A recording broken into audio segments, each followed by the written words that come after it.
The Conway Regional Health System pregame show continues here on Conway Corp. Joining us this week on the Senior Spotlight, it's senior defensive lineman Joseph Washington. And Joe, we like to start these things off learning about your football journey. Where did it all start for you here in Conway, and how did it lead up to playing on Friday nights? So I played second grade through third. I played flag football, and I was a quarterback. And then fourth grade, I played QB and tight end. Fifth grade, I didn't play. Sixth grade, I played center and defensive end. So that's where I started playing defense. And then seventh through ninth grade, I played defensive end. My sophomore year, I played defensive tackle. Last year, I played defensive end. And then I moved towards the end of the season. I moved inside a little bit on pass rush packages. And this year, I play defensive tackle and defensive end a little bit, and I like it. I love it. You've had a great year this year as well. So hey, so you get a chance to face up in the 7A. You get a chance to see some of the biggest offensive linemen in the state, and this week's no different. You're going to see some big dudes. How do you game plan against going up against really big, strong offensive linemen? Like Bentonville this week, we've seen them before. We know what they can and can't do. So we take advantage of their weaknesses and we study their game film. And we just have to have a good mindset going up there, knowing the referees aren't going to be good, knowing it's going to be cold, and the environment up there is crazy. So we just have to be mentally focused, starting from Monday all the way to Friday. And Friday, when we get off the bus, we have to be locked and loaded, ready to go.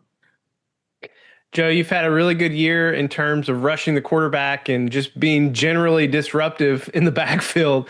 According to my stats I've been keeping, I've got you tied for the team lead in sacks, second on the team in tackles for loss. You played a great assignment football last week, breaking up a few of those Bentonville West screen attempts. What's been the key for you to getting pressure in the backfield, or does it change week to week based on who you're playing? The key to me getting pressure is I just have to do my job. I can't overthink things, because when I overthink things on the field, I mess up. So I just have to play ball and not get in my head, because I'm not going to be perfect. I'm going to make a bad play. I got to do it 100% and then go under the film tent, get coached up, and then have confidence that I'm going to make this play. Even though I may have not made it the first drive, I can do it the second drive. So, Joe, last week was one of the longest games of the season. It was just a long grind. But you're back in the semifinal game again. You haven't known anything different your whole high school career, and it's Bentonville again. You talked a little bit about staying tough inside and playing physical. What does it take mentally to check in to this, and what do you think it's going to take for you guys to get past Bentonville? We just have to play good football and make the plays we have to make, because last year we were one play short, and we know what it's like. We've seen like the top of the hill. We just have to execute and do our job, and can't have that many missed assignments in one game, because it's the playoffs. There's no more guaranteed games.